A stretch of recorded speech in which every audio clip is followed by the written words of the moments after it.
Yo, hello and welcome to my Super Autopads Meta Report part 1 of 3. In this very video I will try to paint a full picture regarding the current meta for the early game only in pack 1 or the standard pack, however you want to call it.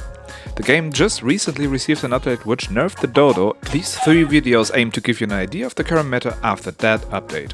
If you have missed the contents of that update, I did a video on that which you can find in the top right corner right now. I advise you to check that one out first or quickly skip through it if you don't know anything about the update in order for you to be on the same page. Do it now, I'll wait. Alright, thanks for boosting that view count on that video. By the way, if you look for general tips and tricks, I also did a video on that, which you can find right now in the top right. But don't do it now, that's your homework due for tomorrow. So, before we start, a few infos for you to understand why I structured these videos like that. In this game, pinpointing a meta is really difficult as there is no real fixed lineups for any strat. Playing a strat usually won't mean run this unit, this one and that, not as in card games where there is that one exact deck which is meta at that moment in time. The power levels of your units are more dependent on the timing they show up in the shop, so a hippo for example is pretty good and could be a fixed unit in a meta build, but if that hippo shows up late, you're not gonna pick it and will pick a different unit for that slot without changing your strat at all. With that being said, most often a strat will revolve around one single core unit or around a synergy between 2 units, so keep that in mind. That's also how I'll be presenting you different strategies, and I'll try my best to list every possible flex slot on top of it. Another thing to consider is that your final lineups most often won't be decided that early. What that means is that you can and will run some strats in the early game, pivot into something else in the mid game, and maybe even pivot into something stable towards the late game. That's why, if you pick fish in your early game for example, you still can play dodo or spawner strats later on.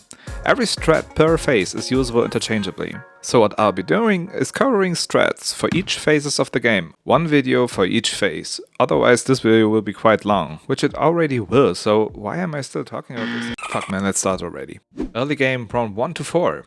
The early game is the most difficult to actually name certain lineups for, but you have basically 3 different choices here. The first one being using ants and fishes to a great extent.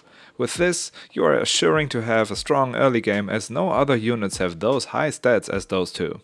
Yes, the fish is better than the cricket or every other unit not mentioned yet, so shut the fuck up.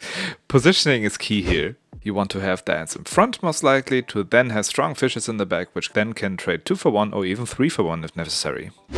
With this you always want to skip horse, mosquito, duck, cricket and beaver.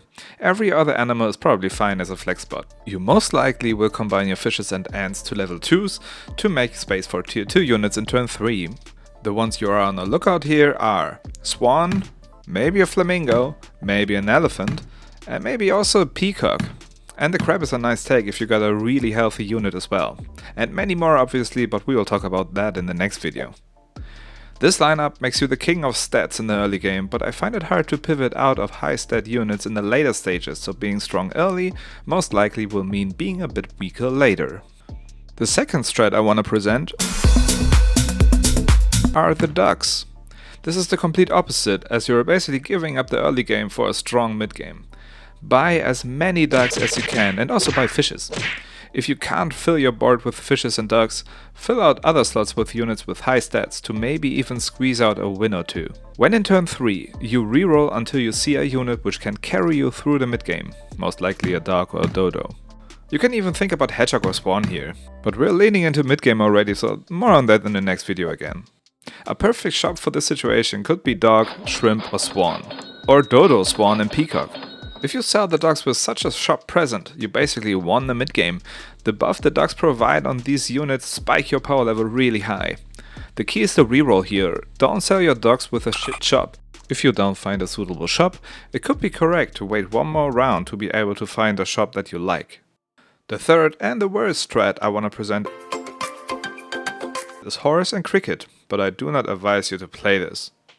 In this strat you play horse obviously with cricket. You have quite a few flex slots here, so fill them as you like, but you want to try to use the buff by the horse to a great extent, so you could fill your board with crickets if you like. When hitting turn 3, you are looking for a spider or 2, maybe even combine your crickets to have a shot at an early sheep, which is tier 3. The power level of this strat isn't that high from the get-go unfortunately, and it will fall off really quick as you most likely won't beat the raw power of fishies and ants. If you want to play spawner token and are shouting at the screen why I just on your favorite early game build, watch my late game video because there I'll be covering Turkey. Generally, you can easily survive the early game with picking high value units and never leaving a slot open. In my eyes, just avoid horse, cricket, mosquito, elephant, spider and rat. Apart from the strategies I mentioned, if you just ran a combination of ant, beaver, fish, otter, pig, crab, dog, flamingo, peacock and swan, I think it would either way be a nice setup for the mid-game. Like I said, all in on ant and fishes is strong, all in on dogs is strong, or just run any solid unit and you're good. So with that, you should be suited for surviving the early game easily. Now, coming into the mid-game, the game really opens up regarding strategies. So, if you're curious about that, check out my video about the mid-game strategies, which you can find in my end card, which should come in any second, and here it is, bye! As always, if you like this video, never tell me or your friends, and also please never share this around. Also, please make sure to not like this video.